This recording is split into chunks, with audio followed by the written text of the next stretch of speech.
2024년 갑진년이 밝았습니다. 새해 복 많이 받으십시오. 남가주 기온이 뚝 떨어지면서 본격적인 추위가 시작됐습니다. 국립기상청은 당분간 추운 날씨 이어질 것이라고 전망했습니다. 이렇게 겨울 추위가 이어지자 난방용품과 방한용품을 찾는 주민이 늘고 있습니다. 관련 제품을 판매하는 업소들은 반짝 특수 누리고 있습니다. 미국 대부분 지역이 새해 초부터 눈폭풍과 강풍, 돌발 홍수 등 이상 기후에 직면할 것으로 전망됐습니다. 지구 기온 상승폭은 마지노선을 깰 것이란 분석도 나왔습니다. 이 같은 기상이변으로 미국 곳곳에서 재해가 잇따르면서 보험금 지급 비용도 상승하자 각 보험사들이 주택 화재 보험과 자동차 보험료를 소비자가 감당하기 어려울 정도로 크게 인상하고 있습니다. 캘리포니아주가 고질적인 교통체증 해소를 위해 인공지능 AI를 도입하는 방안을 논의할 예정입니다. 최근 오렌지 카운티 곳곳에서 연쇄 주거침입 절도 사건이 발생하고 있는 가운데 경찰이 용의자 수색에 나섰습니다. 바이든 대통령 연설 도중 이스라엘과 하마스 전쟁 휴전을 촉구하는 시위가 벌어졌습니다. 바이든 대통령은 조용히 노력 중이라며 시위대를 진정시켰습니다. 백악관 외부 출입구를 차량에 들이받는 사건이 발생했습니다. 운전자는 구속됐고 현재 사건 경위는 조사되고 있습니다. 민간 기업이 발사한 세계 최초의 민간 달 착륙선이 발사 7시간 만에 추진 시스템 이상에 따른 심각한 연료 손실로 달 착륙 계획이 실패 위기를 맞았습니다. 비행 중 동체 일부가 떨어져 나가서 구멍난 채로 비상 착륙한 보잉 737 맥스 9 여객기 기종을 둘러싸고 안전 우려는 계속 커지고 있습니다. 주가도 폭락하면서 현재 보잉이 위기를 맞고 있습니다. 제닛 옐런 재무부 장관은 트럼프 전 대통령이 재임 당시 도입한 감세를 연장할 경우 연방정부 적자 상태는 더 나빠질 것이라고 우려를 표했습니다. 미국 내 주요 도시의 사무실 공실률이 통계 자료가 작성된 지난 1979년 이후 44년 만에 최고치를 기록했습니다.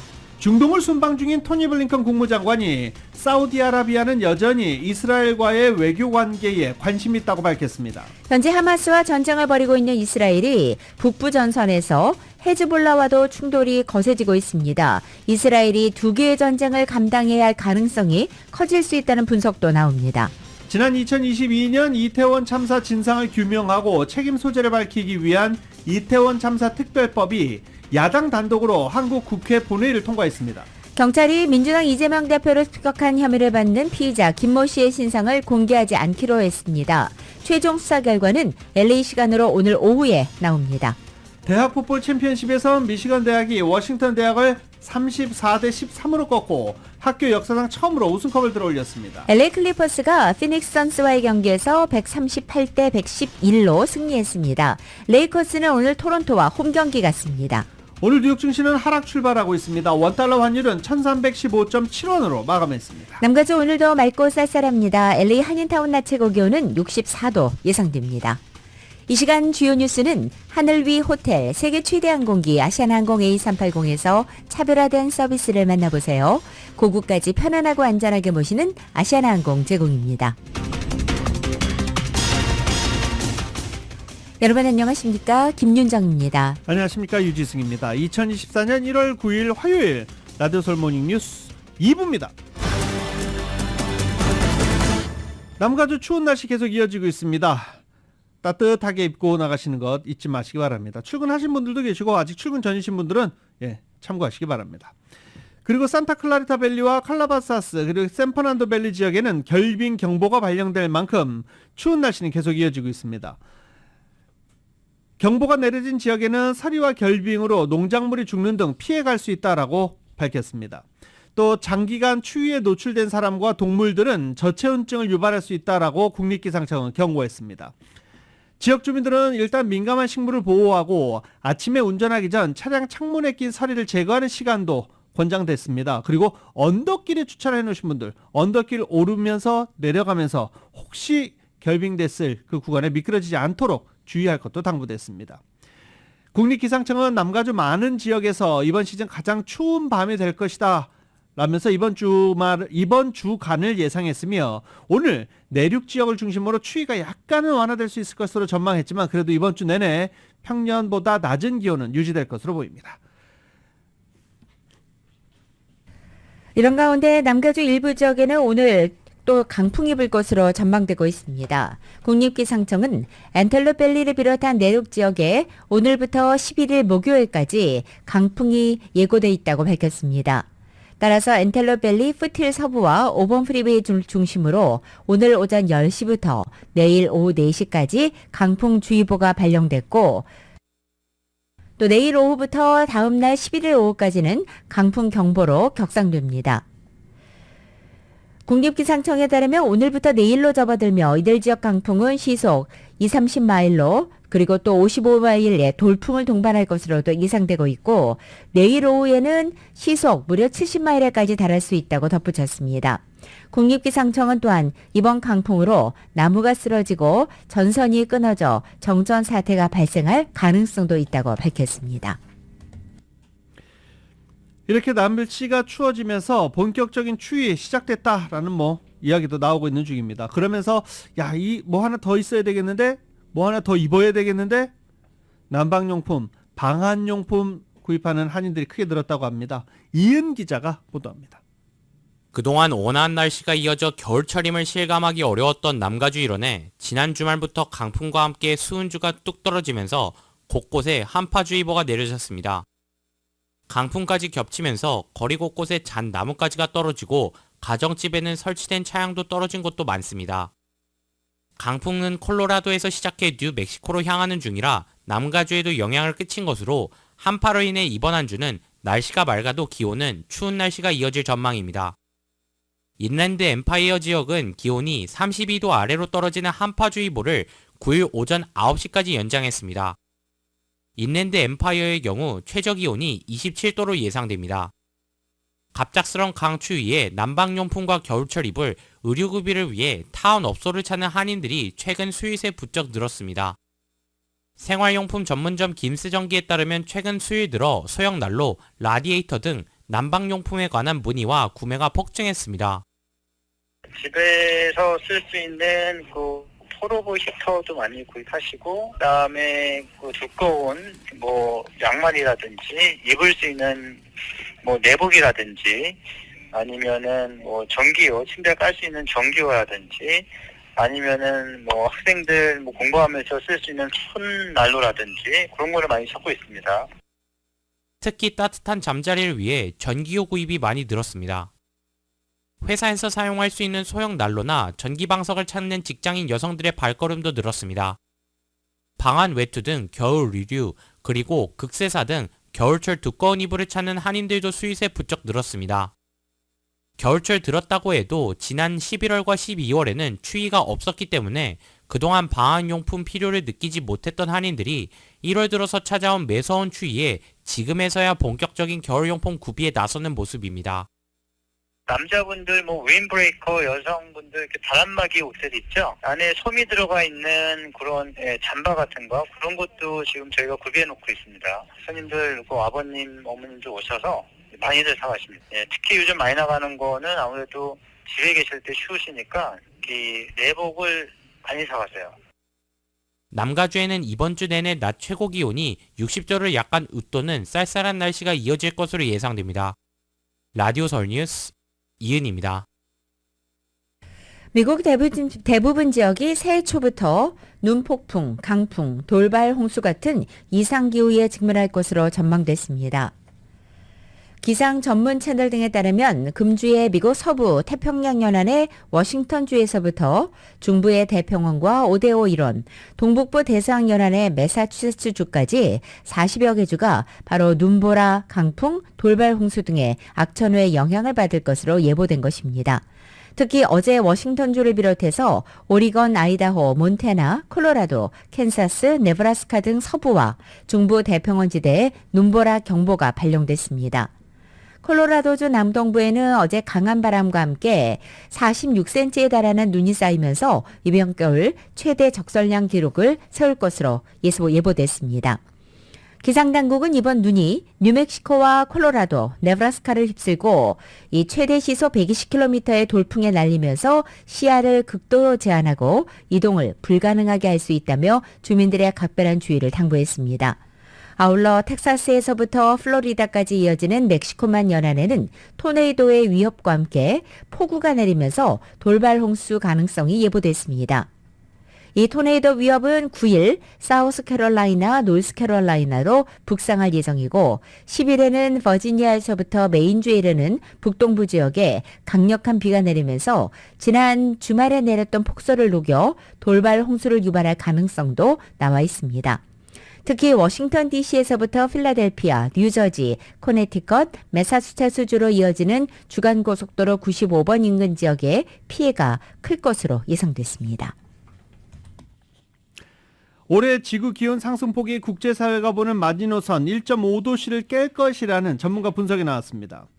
컬럼비아대 제임스 헨슨 교수는 동료 학자 2명과 함께 발표한 연구 결과를 통해 화석 연료 사용으로 인한 지구온난화가 엘니뇨 현상으로 증폭되면서 올 5월 기준 연평균 지구기온이 산업화 전 평균보다 섭씨 1.7도, 최대 1.7도씨가 높을 것이라고 전망한 것입니다. 헨슨 교수는 엘니뇨 현상이 약화한 이후에도 몇 년 동안 지구 기온 상승폭은 여전히 1.5도 상한선을 위협할 것이라고 전망했습니다. 드류신델 듀크 대학교 교수는 올해는 엘니뇨로 인해 유난히 따뜻할 것이라며 1.5도 마지노선을 넘겼는지는 다음해 내년에 가장 잘 판단할 수 있을 것이다라고 밝히기도 했습니다. 최근 몇 년간 지구가 급속히 따뜻해졌다는 점을 고려하면 2030년대가 아니라 2020년대에도 1.5도씨 임계점에 도달할 것이라는 전망입니다. 전 세계 곳곳에서 이상기후로 인한 사고도 잇따르고 있습니다. 러시아에서는 폭설로 고속도로에서 무려 50중 추돌 사고가 발생해 4명이 숨졌고 슬로베니아에서는 폭우로 사람들이 동굴에 고립됐습니다. YTN의 보도입니다. 눈 덮인 도로 위에 찌그러진 차량들이 이리저리 뒤엉켜 있습니다. 고속도로 위에 꼼짝없이 갇힌 사람들은 어찌할 바를 모르며 서성입니다. 러시아 모스크바와 상트페테르부르크를 잇는 고속도로에서 폭설로 인해 50중 추돌 사고가 일어났습니다. 한 자동차가 눈길에 미끄러져 난간을 들이받았고 이후 뒤따르던 차들이 연달아 부딪히면서 약 2km 구간에서 추돌이 잇따른 겁니다. 이 사고로 1살 배기 아기와 엄마 등 4명이 숨지고 20여 명이 다쳤습니다. 영하 30도를 밑도는 날씨 속에 러시아에선 한파로 인한 사망사고도 있었습니다. 조부모와 산책을 하고 돌아온 3살 아이가 추위로 인한 급성 알레르기로 숨졌습니다. 이례적인 한파에 모스크바와 상트페테르부르크엔 황색 경보가 발령됐습니다. 반면 슬로베니아에서는 폭우로 인해 불어난 물로 5명이 동굴에 고립됐다 이틀 만에 구조됐습니다. 이들 여행객과 안내원 등 5명은 지난 6일 갑작스레 폭우가 내리면서 동굴에 갇힌 것으로 알려졌습니다. 유럽을 비롯한 전 세계 곳곳이 이상 한파와 눈폭풍, 돌발 홍수로 몸살을 앓는 가운데 극단적인 기후변화로 인한 사고도 잇따르고 있습니다. YTN 최영주입니다.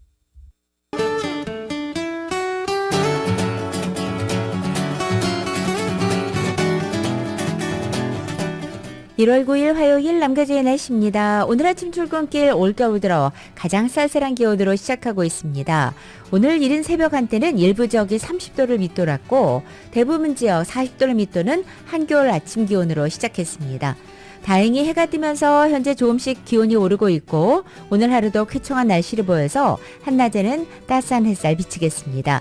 그리고 낮 기온은 어제보다 1, 2도가량 오르겠지만 여전히 평년 기온을 밑도는 상태로서 여기에 또 지역에 따라 강한 바람까지 불어 이번 주 중까지는 당분간 쌀쌀한 한겨울 날씨 이어지겠습니다. LA 한인타운의 오늘 낮 최고 기온 64도, 밤 최저 기온 45도, 오렌지 카운티 지역 64도, 42도, 벨리와 일랜드 엠파이어 지역 64도, 38도, 해안 지역은 61도, 45도로 예상됩니다. 한국은 오늘 아침까지는 전국에 눈이 내리겠지만 점차 맑아지겠고 서울의 오늘 아침 최저 기온이 19도, 낮 최고 기온은 38도 예상됩니다. 라디오 서울 모닝뉴스 2부 이 시간은 1250만 불, 교통사고 최고 보상, 교통사고 전문 천재 변호사 리차드 호프만, 또 하나의 새로운 문이 열렸습니다.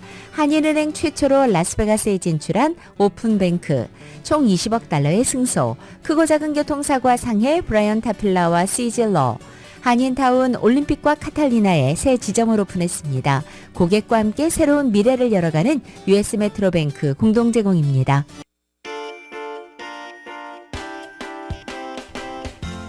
라디오 솔모닝 뉴스 2부 이 시각 현재 프리웨이 교통 상황입니다.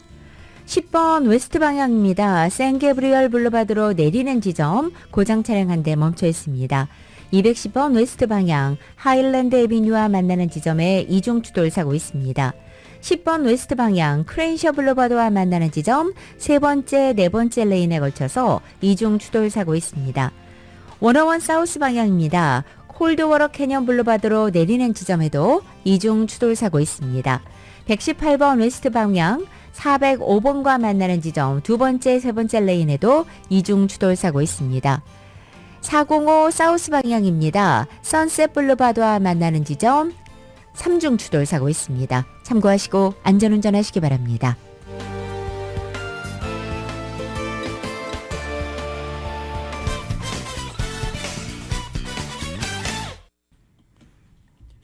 캘리포니아주가 날로 심화되는 교통체증 해소를 위해서 인공지능 AI의 힘을 좀 빌린다고 합니다. 자세한 소식 정연호 기자가 보도합니다. LA를 비롯해 가주 곳곳에 악명 높은 교통체증 해소를 위해서 주정부가 인공지능을 투입하기로 했다고 LA타임즈가 보도했습니다. LA타임즈 보도에 따르면 가주교통국은 오는 25일까지 테크 업체의 제너러티브 AI 기술을 활용한 교통체증 해소 방안과 보행자와 스쿠터, 자전거 이용자 안전 강화에 대한 방안 도출을 요청할 계획이라는 것입니다. 제너러티브 AI 툴의 대표적인 예는 챗GPT입니다. 챗GPT는 텍스트와 이미지 등을 만들어낼 수 있을 뿐만 아니라 교통체증 해소를 위한 구체적인 아이디어도 제시할 수 있을 것으로 주정부는 보고 있습니다. 가주 정부가 정부 서비스에 인공지능을 적극 활용하려는 행보여서 관심이 모아집니다. 주정부는 도로에 설치된 교통 센서와 카메라 등을 통해 도움이 되는 방대한 정보들을 보유하고 있지만 교통 흐름을 원활하게 해서 출퇴근에 소요되는 시간을 줄이는 것이나 도로 안전 문제를 개선하기 위해서 방대한 정보를 분석하는 작업은 사실상 어려운 상황입니다. 정보는 방대한 사진과 비디오, 텍스트 등에 담겨져 있기 때문입니다. 정부는 현재 교통 기록을 분석하기 위해서 이미 테크놀로지를 이용하고 있지만 실시간 교통 흐름 개선을 위해서 어떤 조치를 취해야 할지 결정해야 하는 역할은 사람들에게 달려있는데 AI가 보다 나은 개선 방안을 신속히 제시할 수 있을 것으로 보고 있습니다. 칼 투렌스는 인공지능이 교통사고 위험이 높은 지역을 정확히 파악해내고 도로안전 개선 방안을 효율적으로 제시함으로써 오는 2050년까지 도로에서 교통사고 사망자나 심한 부상 피해를 제로로 줄이기 위한 목표로 다가서는 데 도움을 줄 수 있을 것으로 보고 있습니다.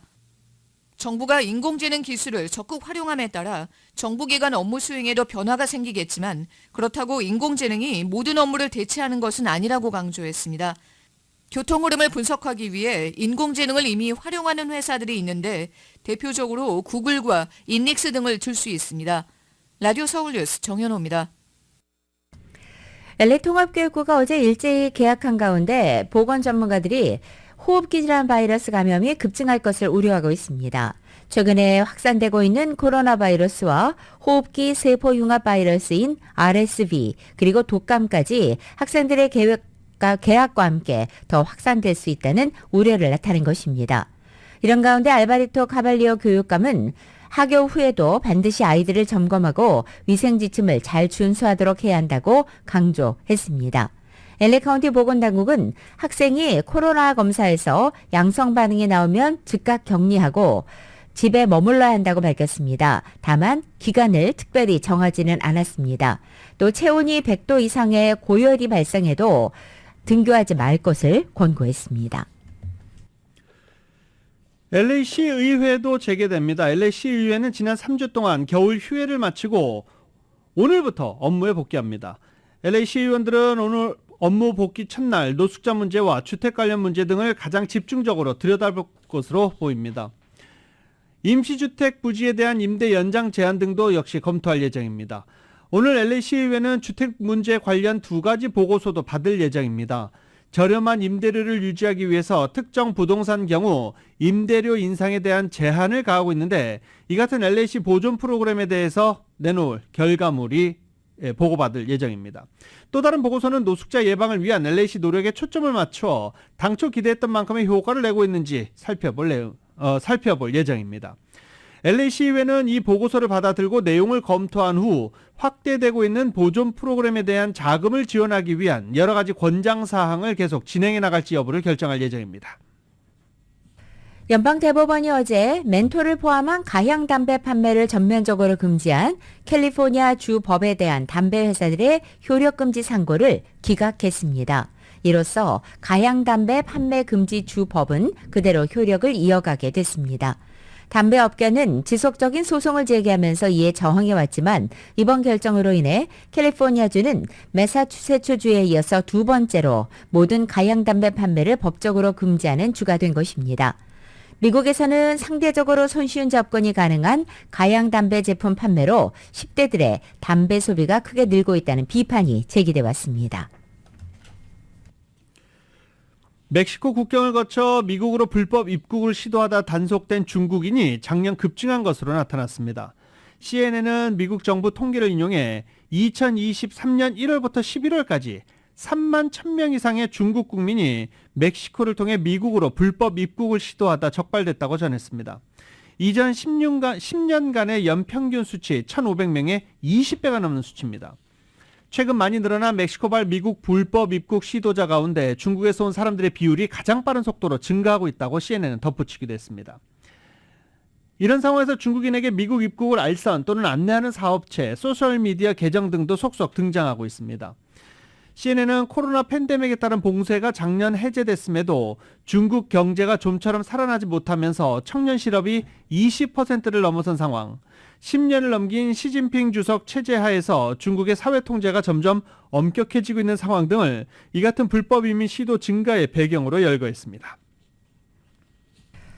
최근 오렌지 카운티 지역에 연쇄 주택 침입 절도 사건이 발생하고 있는 가운데 소매업체의 절도 행각에 대한 처벌 강화 법안이 캘리포니아 주회의에 상정된다는 소식입니다. 이은 기자가 종합해드립니다.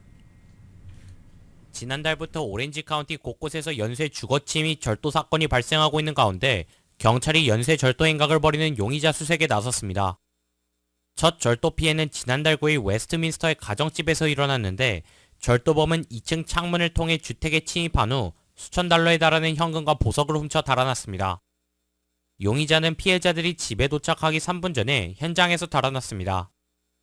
두 번째 범행은 지난달 22일 애나하임 내 2800블락 이스트 햄스테드 스트릿에 위치한 가정집에서 발생했는데 절도범은 수천 달러 상당의 귀중품을 훔쳐서 달아났습니다. 이로부터 나흘 뒤인 지난 26일 밤 9시에는 웨스트민스터 16,000블락 제너 스트릿에 위치한 가정집에서 주거침입 절도 사건이 발생했는데 이날은 집주인이 용의자를 맞닥뜨렸습니다. 집안에서 이상한 소리가 들려 집주인이 방에 들어갔다 방 안에서 절도 행각을 저지르던 용의자와 마주쳤는데 용의자는 현장에서 재빨리 도주했습니다. CCTV 영상에 따르면 연쇄절도범은 30에서 40대의 히스패닉 남성으로 범행 당시 검은색 아디다스 스웨터에 밝은색 추리닝 하의, 검은색 모자, 그리고 흰색 신발을 착용하고 있었습니다. 경찰들은 주민들에게 전화번호 714-548-3767번으로 제보해달라고 당부했습니다. 최근 가주에서 스매싱그랩 강절도 행각이 기승을 부리는 가운데 가주 하원에서 소매업소에 대한 절도 행각에 대한 처벌을 강화하는 법안이 상정돼 추이가 주목됩니다. 샘 버나디노 출신 제임스 라모스 가주 하원 의원이 상정한 법안 AB 1772에 따르면 2번 이상 절도 범죄로 유죄 확정을 받은 사람이 소매업소를 상대로 반복된 절도 행각을 저지를 경우 더 이상 경범죄로 처리하지 않고 실형을 부과하는 중범죄로 처리할 수 있도록 한다는 내용을 담고 있습니다. 이 경우 절도범도 중벌처벌돼 카운티 교도소에서 적게는 6개월, 많게는 3년까지 실형을 선고받도록 한다는 것입니다. AB 1772의 논리는 범죄자 한 명이 반복적으로 절도 행각을 저지른 경우 반복된 절도 행각으로 인한 피해액을 총 합산해서 절도 범죄에 대해서도 중범처벌할 수 있도록 한다는 것입니다. 관련 법안이 주의회를 통과해 뉴섬 주지사의 서명을 받게 되면 법안은 주민 발의안을 통해 승인 여부를 거쳐야 시행에 들어갑니다. 캘리포니아주에서는 지난 2014년 주민 발의안 47이 통과되면서 피해 액수가 크지 않은 절도 행각은 경범 처리하고 있습니다. 라디오 서울 뉴스 이은입니다. 세계 최대 가전 IT 박람회 CES가 오늘부터 이제 라스베가스에서 개막합니다. 언젠가부터 가전 박람회인데 CES에서 자동차도 많이 소개가 되죠. 이번에도 마찬가지입니다. KBS입니다. 차량이 앞이나 뒤로가 아닌 사선 방향으로 이동합니다. 제자리에서 180도 또는 360도 회전하기도 합니다. 주차를 위해 옆으로 이동하는 것은 기본입니다. Electric concept is very nice. Everything is looks very futuristic. I like it. 이 업체는 애플리케이션을 이용해 농기계를 자율주행으로 작동시킵니다. 원격 조정까지 가능해 미국 서부에서 중부에 있는 농토를 개간할 수 있습니다. 국내 중장비 업체도 원격 조정 기술을 선보였습니다. 전시장인 라스베이거스에서 3,000km 이상 떨어진 애틀랜타의 작업 현장에 있는 중장비를 실시간으로 조정합니다. 사람이 가지 못하는 재난 현장이나 극지방 등에 투입이 돼서 안전사고를 막을 수 있고 또 원격으로 전문가 수준의 작업도 수행할 수 있는 장점이 있습니다. 자동차 운전석에는 대형 화면이, 뒷좌석에는 접거나 펼 수 있는 OLED 패널이 설치됐습니다. 미래 자동차의 실내를 꾸미는 건 IT 업체입니다. 오늘 12일까지 나흘간의 일정으로 미국 라스베이거스에서 개막하는 세계 최대 가전 IT 박람회 CES에는 이처럼 다양한 모빌리티가 손을 보입니다. 이번 CES는 300개가 넘는 자동차 운송 기업이 참여해 미래의 스마트 모빌리티 시장을 놓고 경쟁을 벌이고 있습니다. 라스베이거스에서 KBS 뉴스 황동준입니다. LA 한인축제재단이 신임 이사장 선출과 또 3명 이사 일괄 제명에 이루어진 최근 이사회에 대한 공식적인 입장문을 통해서 이사회의 쇄신이 한인축제 발전을 위한 중대한 전환점이라고 밝혔습니다. 축제재단은 어제 발표한 입장문 보도자료를 통해 축제재단이 지난 이사회에서 중대한 변화를 선택했다며 재단 사명과 또 가치에 대한 신중한 고민과 철저한 검토 끝에 재단 정관에 따라서 3명의 이사를 해고하기로 결정했고 축제재단 본연의 리더십을 강화하며 재단의 발전과 커뮤니티 화합을 위한 재단의 지속적인 노력을 위한 선택이었다고 발표했습니다. 신임 이사장으로 선출된 알렉스 차 이사와 관련해 축제재단은 알렉스 차 신임 이사장은 풍부한 경험과 다양한 커뮤니티 활동을 통해서 재단을 이끌어갈 리더십을 갖추었으며 신임 이사장과 현 이사진은 한인 커뮤니티의 결속을 다지고 다양한 사업을 성공적으로 이끌어가기 위해서 노력하겠다면서 한인들의 많은 관심과 응원을 부탁했습니다. 오늘 LA 국제공항에 어제죠. 수상한 소포가 발견돼서 공항 이용객들이 대피하는 소동이 어제 벌어졌습니다. LA 국제공항 3번 터미널에 어제 오전 대피 명령이 내려진 건데 폭발물 전담반이 출동해 해당 소포를 확인한 결과 위험이 없다고 판단하면서 공항 터미널 출입이 11시 이후에 다시 전면 허용됐습니다. 조지아주에서 한국계로서는 처음으로 시장에 선출된 존 박 브룩헤이븐 시장이 어제 시청에서 취임식을 갖고 4년의 임기를 시작했습니다. 조지아주의 첫 한국계 시장이자 첫 아시아계 시장인 박 시장은 어제 한인과 지역민 등 모두 100여 명이 축하하는 가운데 취임 선서를 했고 취임식은 아시아계인 엘빈 티왕 디켈브 카운티 고등법원 판사가 진행했습니다. 박 시장은 1970년 가족과 함께 미국에 이민을 왔고 에모리 대학에서 경영학을 전공한 뒤 IBM에서 기술 컨설팅 업무를 했습니다. 이후 미국 방위산업체인 노스컵 그러먼에서 미국의 질병통제예방센터와의 계약 업무를 담당했고 국가적인 질병을 감시하는 기술 컨설턴트로도 일한 바 있습니다. 박 시장은 2014년 보궐선거로 처음 시의원에 당선됐고 9년간 3선 시의원을 지냈습니다. 백악관 외부 출입구를 차량이 들이받는 사건이 어제 벌어졌습니다. 앤서니 굴리엘미 비밀경호국 대변인은 어제 오후 6시 조금 앞두고 백악관 단지 외부 출입구에 차 한 대가 충돌했다라고 밝혔습니다. 그러면서 운전자는 구속됐고 현재 원인과 충돌이 일어난 경위를 조사 중이라고 말했습니다. 미국의 민간 기업이 발사한 세계 최초의 민간 달 착륙선에 기술적인 문제가 발생했습니다. 발사 7시간 만에 추진 시스템 이상에 따른 심각한 연료 손실로 달 착륙 계획이 실패 위기를 맞은 것입니다. YTN입니다. 미국 플로리다 우주기지에서 발사된 달 무인 탐사선 페레그린. 민간기업 최초의 달 착륙선은 그러나 발사 7시간 만에 기술적인 문제가 발견됐습니다. 우주기업 에스트로보틱은 추진 시스템의 문제로 심각한 연료 손실이 발생했다며 현 상태에서 가능한 임무가 무엇인지 대안을 검토 중이라고 밝혔습니다. 발사 이후 탐사선의 태양광 패널이 배터리를 충전할 수 있도록 태양을 바라봐야 하는데 제대로 고정되지 않는 문제가 발견됐습니다. 이후 기술팀은 태양광 패널을 제대로 작동시켰지만 연료 손실이라는 또 다른 문제가 확인된 겁니다.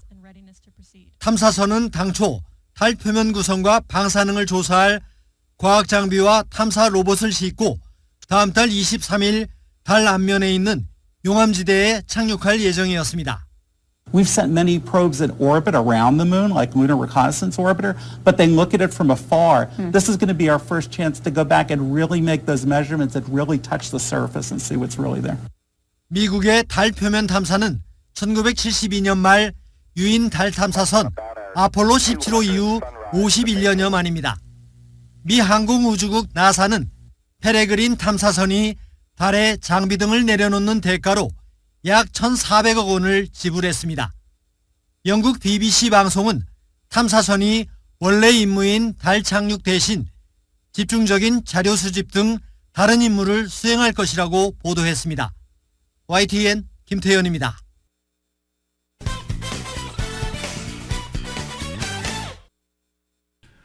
라디오솔 모닝뉴스 함께하고 계십니다. 비행 중 동체 일부가 떨어져 나가 구멍난 채로 비상 착륙한 보잉 737 맥스 9 여객기 기종을 둘러싸고 안전 우려가 계속 커지고 있습니다. 주가도 폭락하면서 보잉이 위기를 맞고 있습니다. YTN입니다.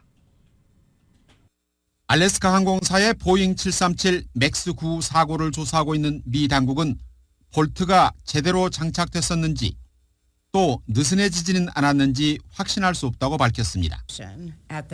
제대로 만들어졌는지에 의문이 제기되는 부분입니다. We have not yet recovered the 4 bolts that restrain it from its vertical movement, and we have not yet determined if they existed there. 사고가 나기 2주 전인 지난 연말에도 한 국제 항공사가 정기 점검 중에 737 맥스 기종의 부품 장착 결함을 발견해 보잉에 통보한 바 있습니다. But just recently they found loose nuts on the control rods, the bolts that hold the rudder controls.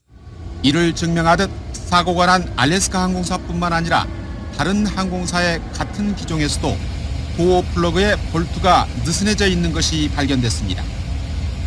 지난 2018년 유사한 보잉기 사고로 189명의 희생을 겪은 인도네시아는 미국에 이어 두 번째로 이번 사고 기종의 운항을 중단했습니다. 안전 문제가 계속 드러나며 시장도 크게 반응하고 있습니다. Yeah, so Boeing stock is down significantly today, driven by the fact that a panel from a 737 MAX 9 blew out unexpectedly mid-flight. 전문가들은 불과 몇 달 전에 인도된 비행기에서 사고가 난 것을 볼 때 보잉의 품질 관리에 의문이 제기되며 보잉이 위기에 직면했다고 분석했습니다. YTN 유재용입니다. 조 바이든 대통령이 어제 대선 패배를 인정하지 않는 트럼프 전 대통령이 남북전쟁의 원인을 오도하려고 했던 이들처럼 역사를 훔치려 한다라고 비판했습니다. 바이든 대통령은 어제 사우스캐롤라이나주 찰스턴의 이메뉴얼 아프리칸 감리교회에서 남부가 남북전쟁에서 패배한 뒤 노예제가 아닌 주정부의 권리 문제가 전쟁의 원인이라고 주장했지만 이것은 거짓말이었다라고 지적한 것입니다. 트럼프 전 대통령이 2021년 1월 6일 대선 패배를 뒤집기 위해 의회에 난입한 폭도들을 애국자라고 부르고 이 반란을 평화 시위라고 주장한다면서 패배한 대통령이 이끄는 마가 공화당이 선거를 훔치려 했고 이제 역사까지 훔치려 한다고 비판한 것입니다. 어제 바이든 대통령이 사우스캐롤라이나에서 이렇게 연설을 하는 도중에 시위대가 발생했습니다. 몇 명의 시위대가 이스라엘과 팔레스타인의 전쟁과 관련해 휴전을 촉구하는 시위를 벌인 것입니다. 이 바이든 대통령 연설 도중에 시위가 벌어졌는데 바이든 대통령 한동안 말을 잇지 못하고 가만히 있다가 조용히 노력 중이다라고 밝혔습니다. YTN입니다.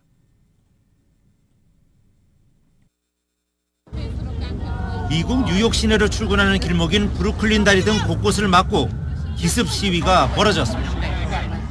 가자지구 팔레스타인 사망자가 2만 3천여 명에 이르는 등 피해가 급증하고 있는 이스라엘과 하마스 사이의 전쟁을 중단하라고 촉구하는 것입니다. 이들은 다리 3곳과 터널 1곳을 점거했습니다. I'm part of a large group of people who are shutting down downtown Manhattan. We're taking 4 sites in solidarity with Palestine and against the war in Gaza. 샌프란시스코에서는 의사단체들이 휴전을 촉구하는 시위를 벌였습니다. Electricity has been cut. There's no clean water. There's no access to food. There's no access to fuel. There's no access to telecommunications. And this is being done with the support of the United States government, and we're here to say enough. 가자지구에 대한 무차별 공격이 이어지면서 이스라엘과 네타냐후 총리에 대한 미국 내 비호감도는 날로 높아지며 대학가에서도 반유대 시위가 이어지고 있습니다. 급기야 바이든 대통령이 교회에서 연설하는 중에도 청년들의 돌발적인 반전 시위가 벌어졌습니다. I understand their passion, and I've been quietly working with the Israeli government to get them to reduce and significantly get out of Gaza.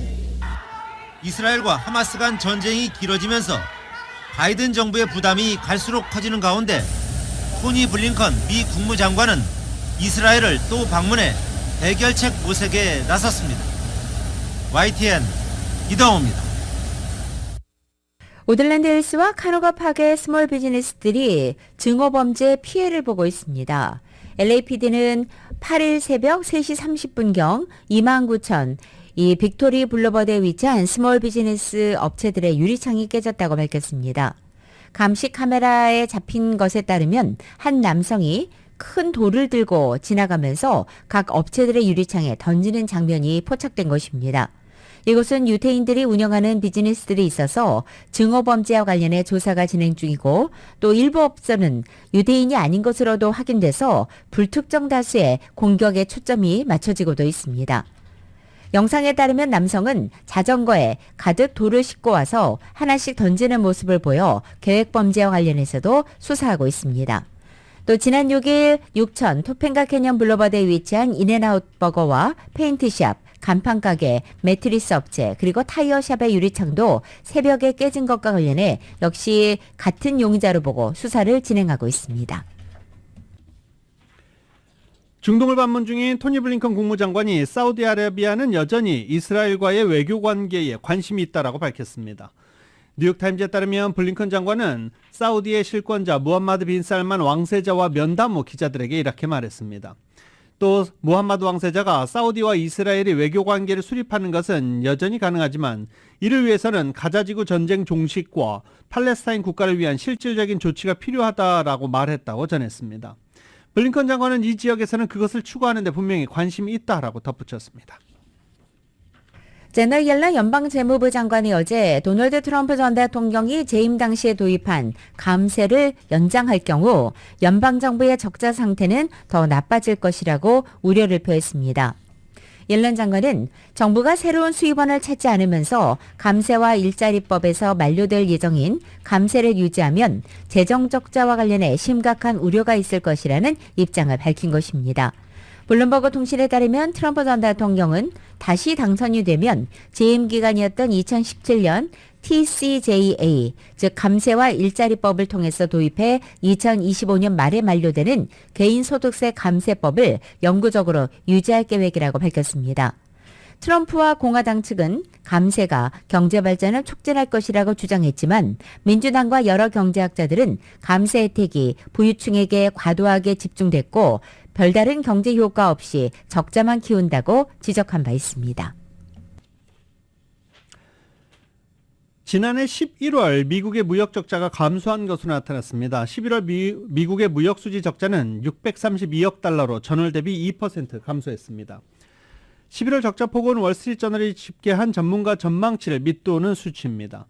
수출이 전월 대비 48억 달러 감소했지만 수입이 전월 대비 61억 달러 줄어 적자 폭을 줄이는 데 기여했습니다. 미국 내 주요 도시 사무실 공실률이 통계 자료가 있는 지난 1979년 이후 최고치를 기록했습니다. 월스트리트저널은 무디스 애널리틱스 자료를 이용해서 지난해 4분기 기준으로 주요 도시 사무실 공실률이 19.6%였다고 보도했습니다. 이것은 전년 동기 18.8%보다 오른 것으로 1986년과 1991년에 이전 최고 기록이었던 19.3%를 넘는 수치이고 무디스가 관련 통계를 집계한 1979년 이후 44년 만에 가장 높은 것입니다. 코로나 팬데믹 시절에 확산됐던 재택근무가 사무실 공실에 큰 영향을 준 것으로 보이며 또 미국 부동산 시장에서 지난 80년대와 90년대 무분별하게 업무용 건물을 너무 많이 지은 것도 현재 공실률 상승의 원인이 됐다고 신문은 지적했습니다. 라디오 서울 모닝뉴스 함께하고 계십니다.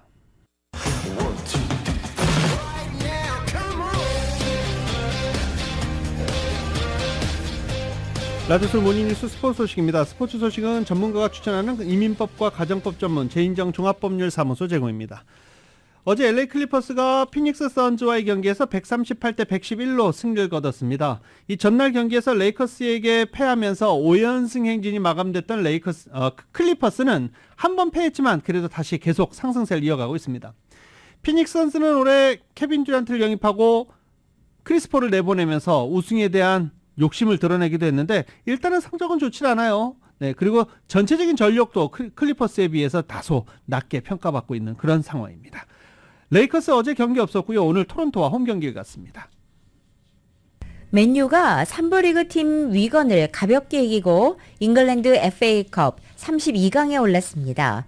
파리 생제르맹 2강인의 동료 음바페는 레알 마드리드의 이적 합의서를 부인했고 토트넘은 아시안컵에 나가는 손흥민 선수의 공백을 베르너로 메우겠다는 계획을 밝혔습니다. 유럽의 축구 소식 YTN입니다. 3부 리그 팀 위건을 상대로 경기 시작과 함께 실점 위기를 맞는 맨유. 골키퍼 선방으로 위기를 넘긴 뒤에는 일방적으로 몰아붙입니다. 전반 22분 레시포드가 내준 공을 달롯이 오른발 중거리 슛으로 선제골을 터뜨립니다. 후반에는 페르난데스가 페널티킥을 얻어낸 뒤 자신이 직접 차넣으며 2대0으로 승리했습니다. 라이프치히 공격수 티모 베르너가 아시안컵에 나가는 손흥민의 빈자리를 메우기 위해 토트넘으로 올 것으로 보입니다. 축구 이적 시장 전문기자 로마노는 자신의 SNS에서 베르너의 토트넘 임대 이적이 곧 마무리될 것이라고 전했습니다. 라이프치히에서 주전 경쟁에서 밀린 베르너는 첼시에서 2시즌을 뛰며 프리미어리그 10골 9개의 도움을 기록했습니다. 손흥민이 없는 토트넘은 오는 28일 디펜딩 챔피언 맨체스터 시티와 FA컵 32강에서 격돌합니다. 음바페가 레알 마드리드 이적 합의설 보도를 부인했습니다. 음바페 측은 음바페의 미래에 대한 어떠한 협상이나 합의가 없었다고 밝혔습니다. 음바페는 올해 6월까지 PSG에서 뛰겠다고 말한 적이 있고 1년 연장 옵션이 있기는 하지만 이번 시즌이 끝나면 이적료 없이 팀을 옮길 수도 있는 상황입니다. YTN 김동규입니다. 어제 열린 대학 풋볼 플레이오프 내셔널 챔피언십 경기에서는 미시건 대학이 승리를 거뒀습니다. 미시건 대학과 워싱턴 대학 간의 이 챔피언십 경기는 34대 13으로 미시건 대학이 승리를 거두고 대학 풋볼 정상에 올랐습니다. 워싱턴 대학, 이 시애틀에 있는 워싱턴 대학입니다. 어제 시애틀 난리도 아니었는데 학교가 패하면서 그래도 즐거운 분위기, 학생들은 학생이더라고요. 대학 풋볼 정상으로 처음 올랐던 미시건 대학, 대학 풋볼 이 결승전에서 처음으로 정상에 올랐습니다. 15전 전승 우승으로 통상 11번째 대학 풋볼 이렇게 상위에 랭크가 되기도 했습니다. 이렇게 되면서 대학 풋볼은 이제 이번 시즌을 마무리했습니다. 7, 80년대 맹활약했던 독일의 축구 황제 프란츠 베켄바워가 현지 시각으로 8일 향년 78세로 세상을 떠났습니다. 선수는 물론이고 감독으로서도 월드컵에서 우승했던 베켄바워는 스타 플레이어와 행정가로서 세계 축구사에 독보적인 족적을 남긴 인물입니다.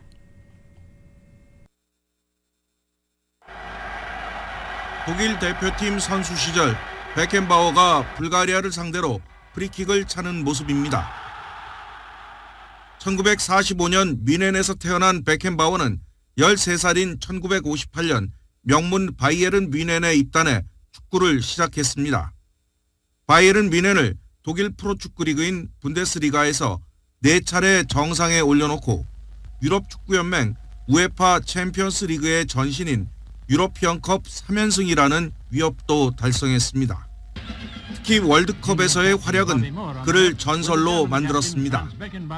1974년에는 주장으로서 서독 올림픽 우승을 차지했고 1990년 이탈리아 월드컵에서는 현재 대한민국 팀 선장인 클린스만 등을 이끌고 감독으로서 또 최고봉에 올랐습니다. 역대 세계 최고의 수비수로 꼽히는 베켄바워는 리더십도 뛰어나 독일어로 황제를 뜻하는 카이저로 불렸습니다. 20여 년간 독일에서 활약한 뒤 1977년에는 축구 불모지였던 미국으로 떠나 코스모스 뉴욕에서 브라질 축구 황제 펠레와 함께 뛰기도 했습니다. 1982년 독일로 복귀해 함부르크 SV의 분데스리가 우승을 안긴 뒤 1983년 현역에서 은퇴합니다. 이후 대표팀 감독과 바이에른 뮌헨 회장을 거쳐 축구행정가로 변신해 2006년 독일 월드컵을 유치하고 조직위원장도 맡으며 승승장구했습니다. 하지만 유치 당시 국제축구연맹 집행위원들에게 금품을 건넸다는 의혹으로 수사를 받았고 2020년 공소시효 만료로 처벌을 면했지만 말년의 불명예를 피할 순 없었습니다. 2024년 1월 9일 화요일에 전해드린 라디오솔 모닝뉴스 여기서 마치겠습니다. 지금까지 진행의 유지승, 김윤정이었습니다. 모닝뉴스 2부 이 시간은 1250만 불 교통사고 최고 보상, 교통사고 전문 천재 변호사 리차드 호프만, 또 하나의 새로운 문이 열렸습니다. 한인은행 최초로 라스베가스에 진출한 오픈뱅크, 총 20억 달러의 승소, 크고 작은 교통사고와 상해, 브라이언 타필라와 시질러, 한인타운 올림픽과 카탈리나에 새 지점을 오픈했습니다. 고객과 함께 새로운 미래를 열어가는 US 메트로뱅크 공동 제공이었습니다. 잠시 후 9시에는 강혜신의 오늘의 미국이 방송됩니다. 함께해 주신 여러분 고맙습니다.